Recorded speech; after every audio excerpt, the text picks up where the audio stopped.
Achetez vos billets d'avion à l'agence de voyage Tempo Afrique Travel. Avec l'agence de voyage Tempo Afrique Travel, pas de problème de connexion, pas de problème de transfert de vol. Avec l'agence de voyage Tempo Afrique Travel, c'est le voyage en toute tranquillité, en toute beauté, de votre maison jusqu'à votre destination. Votre satisfaction est notre plaisir.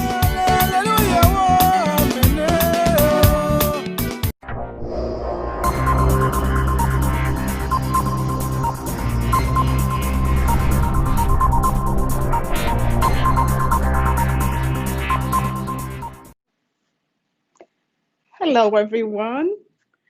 Welcome. Good to see you all. This is Uche Waneri, your immigration attorney, and welcome my brothers and sisters, actually my African brothers and sisters. I really want this session to be very interactive. There's a lot going on, and I really want to welcome your questions and help you out with those concerns. Thank you for tuning in, so we'll get right to it. First off, this is a good year. And like our president, Biden has said, help is on the way, and truly help is on the way. So I am going to be discussing with you about, I'm going to be discussing the United States Citizenship Act of 2021. There's so many videos out there, and I'm sure you have been reading, and I'm sure you've been asking questions, but this forum is really for us as Africans to interact with one another and let me know what your concerns are. So the topic today, I'm going to deal really with what really concerns the Africans, and I'm going to be discussing the Muslim and African bans. But I'm still going to discuss every other thing about the bill, and in the coming sessions it's still evolving, so you're going to be hearing a lot more. There's a lot of information out there, and I really don't want you to be misguided, okay? So really, what is a proclamation? Because this is a proclamation, and that's where I want to start. Let's clarify that. There is no action taken now. This is a proposal. So you're not supposed to do anything. It's a proposal, but the good thing about this is, we've been hearing about immigration reforms. This is not the first time. But what is different now is it has the blessing of the president. Before, it was initiated by maybe senators, and then depending on who is in control of the House, it doesn't move further. But this time, it has the blessing of the president, and it was submitted to Congress on day one of his presidency. That is very remarkable. What a swift action, and I know that it's still a very long process. There's ways to wait, but it's a very good start. So I won't discourage you. Don't think, oh, nothing is going to happen. It's all the talk, talk, talk. No, it's not going to be talk, talk, talk. Something will be done, but maybe not as fast as we all expect it to be done. So what exactly is the Muslim and African ban? So you recall that on January 31st, 2020 and February 21st of 2020, the former president, Donald Trump, issued executive orders. One was the Muslim ban, and it affected countries like Iran, Libya, Somalia, Syria, and Yemen. So these countries, individuals from these countries were banned from entering the United States. This had nothing to do with COVID. This was just, if you're from this country, you can't come in. Then the other countries impacted by the ban were Venezuela and North Korea. On February 21st of 2020, the ban actually extended now to African countries. And the African countries affected were Belarus, Burma, Eritrea, Kazakhstan, Nigeria, Sudan, and Tanzania. So when we say individuals from this country, we'll be wondering, is it just visitors? Is it everybody? No, it didn't affect everybody, but it affected people who were applying for immigrant visas and people who were selectees of the diversity visa lotteries. So those were the people who were directly impacted by the ban. But then there was a misconception in the community, which I addressed in my previous video. People were not applying, people who had relatives were not applying for the immigrant visas because of this ban. And that was wrong. You still were supposed to apply because with the immigrant visa, it goes through several stages and different departments of the United States government. You could still start the process, but when it gets to the time for issuing visas, there you have to wait till the ban has been lifted. So I hope this will correct that impression. And if you have not applied and you think you are eligible, please go on and apply. Okay? So with that, after the ban, with this ban, the Biden administration, what he is expecting from this ban, and I'm going to explain the process later of what is going to entail. The Secretary of State is expected to direct all embassies and consulates to resume processing of all visas. And the president, President Biden, has given 45 days for action to be taken. Now, when I'm saying Secretary of State, this is not going to happen right away because, one, we don't even have, they haven't been confirmed by the Senate. That process has to get through. The Department of Homeland Security has not been confirmed, and so many other cabinet members, they have not been confirmed. So that process has to go and get through. So when that has happened, the embassies will have to also they have to be given regulations and policies on how to implement these changes. So that's why I said it's not going to be immediate, but help certainly is on the way, and that's very reassuring. So within 45 days, if your visa was denied, immigrant visa was denied because of the executive order, or from the ban, travel ban, you can apply for reconsideration. You can apply to have your case reopened. If your application is still pending, maybe it's a diversity visa lottery application that's still pending, now you can have that expedited so that they can make a decision sooner. So those are the impacts of these changes. So what that does is action still will be taken, even if you received something negative, a denial. But all it entails is, in some circumstances, you might have to pay additional fees, or maybe the application fee. You may have to do another DS 260. But for that, we don't know. We're not sure. No, the policies have not been rolled out yet. But this is the big picture. The other big picture is within 120 days, the Secretary of State and the Secretary of Homeland Security, they shall provide to the president. He wants to know what this current screening and vetting process is in all these for issuing temporary and permanent visas.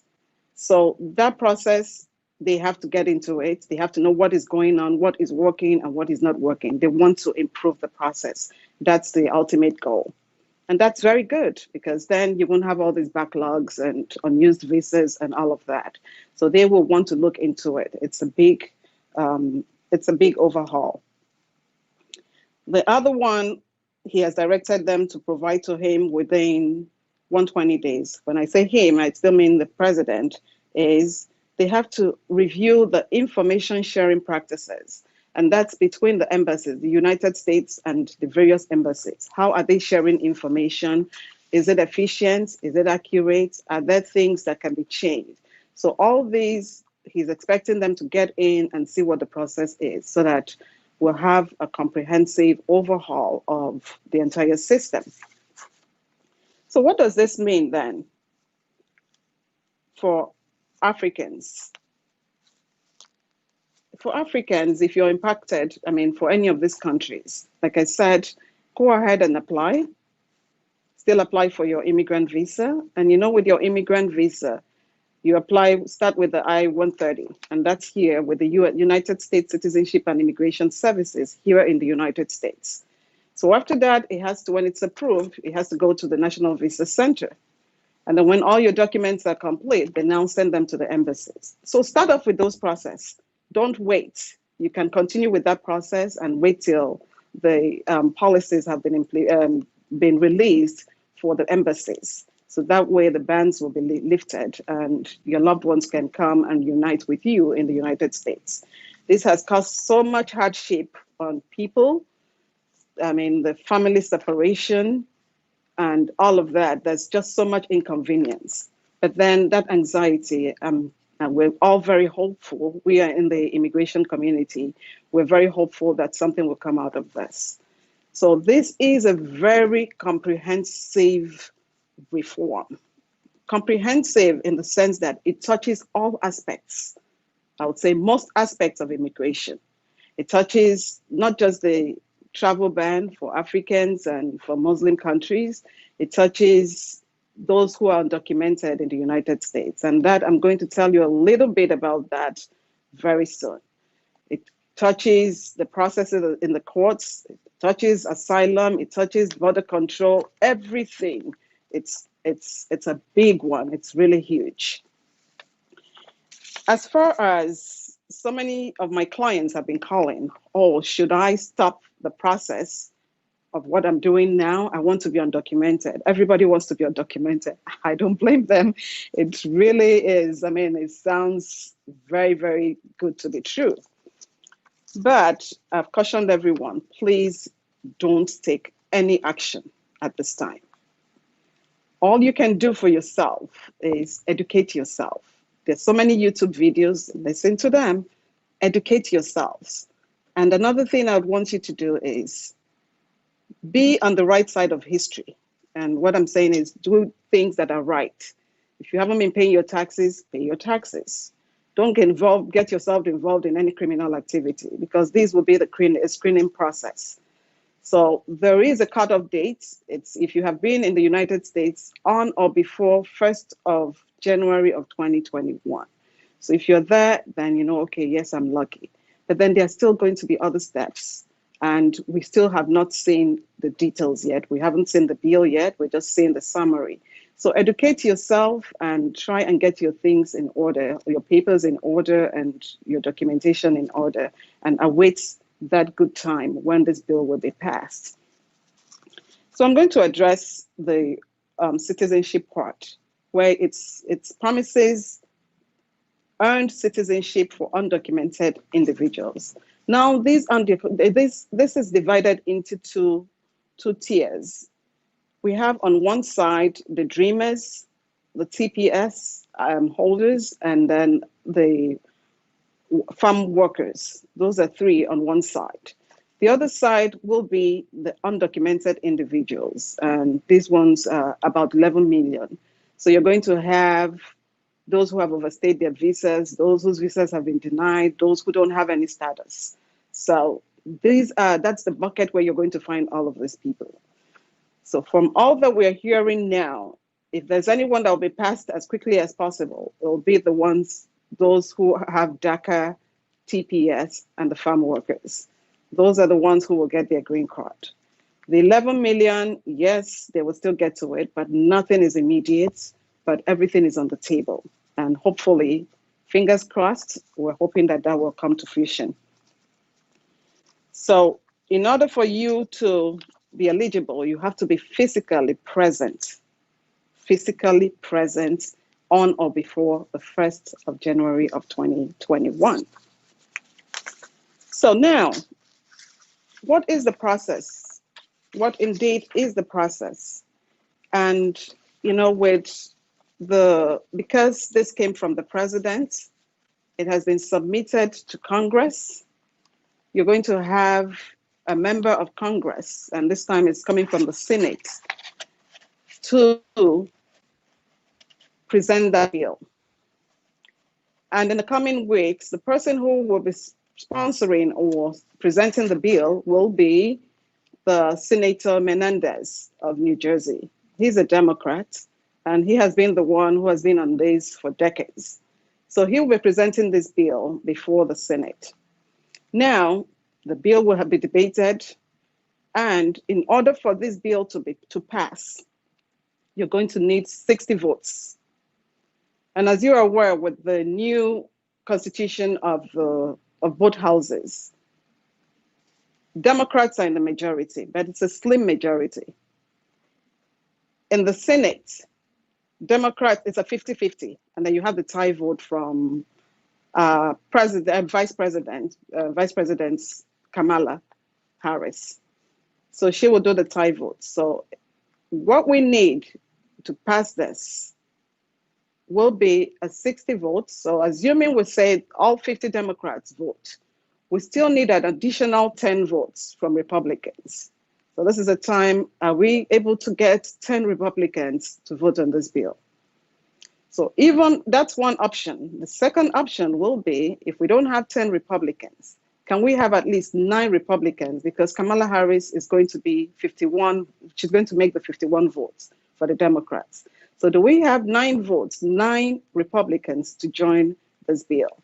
So that's another food for thought.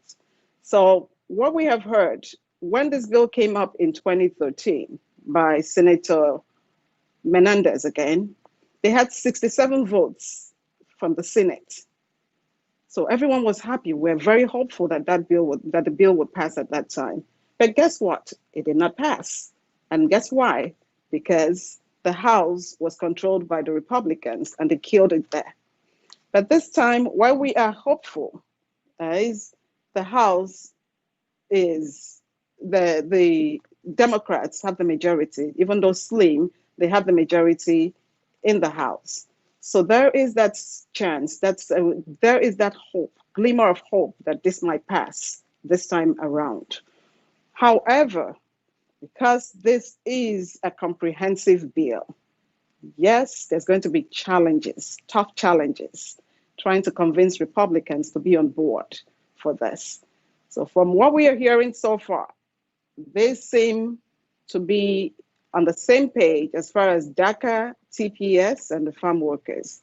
But when it comes to the 11 million undocumented workers, they are already kicking against it. Some are saying no way, even before President Biden got inaugurated. Some are saying no way, that's not going to happen under their watch. So we keep praying, we keep being hopeful that they will have a change of heart, because they really have to realize the importance and significance of the contributions immigrants have made to this country. This is a country of immigrants, and the sooner everyone realizes that, the better for us. So there is the moral aspect. I mean, families have to reunite with their families. There is the economic aspect. In the immigrants, when they work, they pay taxes, and they contribute to this economy. So there is every part of it. Immigrants are benefiting this economy in so many ways, so many ways. So we are hopeful that all the Republicans, we get at least 9 Republicans or at least 10 Republicans or even more Republicans to get on board with this bill.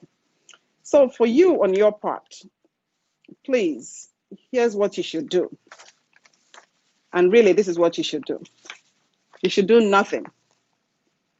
Except those African countries I have mentioned to you, start your I-130 process, do the national visa process, and then wait till the embassies. And like I said last week, my clients have already started receiving interview appointments. I know about Nigeria.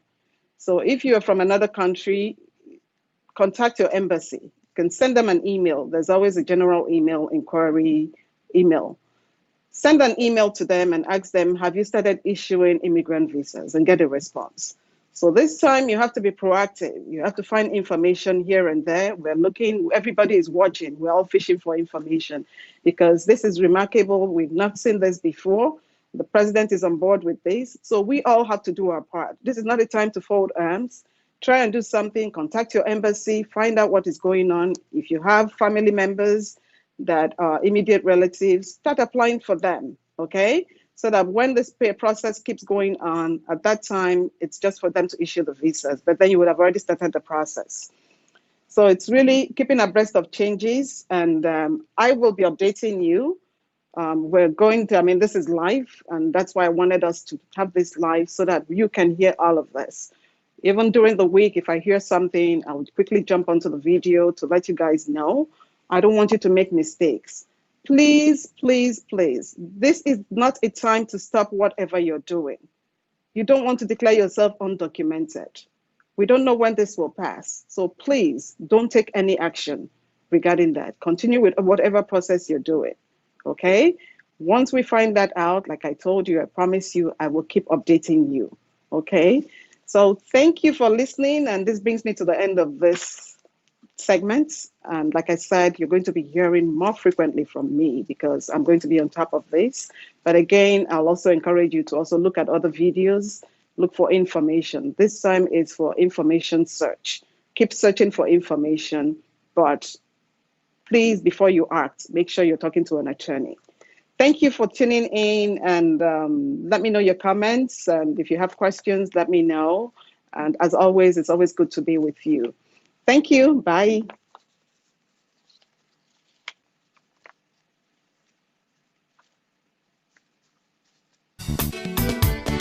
Du nouveau à Minneapolis, Tempo Afrique Travel. Vous voulez voyager? Achetez vos billets d'avion à l'agence de voyage Tempo Afrique Travel. Avec l'agent de voyage Tempo Afrique Travel, pas de problème de connexion, pas de problème de transfert de vol. Avec l'agent de voyage Tempo Afrique Travel, c'est le voyage en toute tranquillité, en toute beauté, de votre maison jusqu'à votre destination. Votre satisfaction est notre plaisir.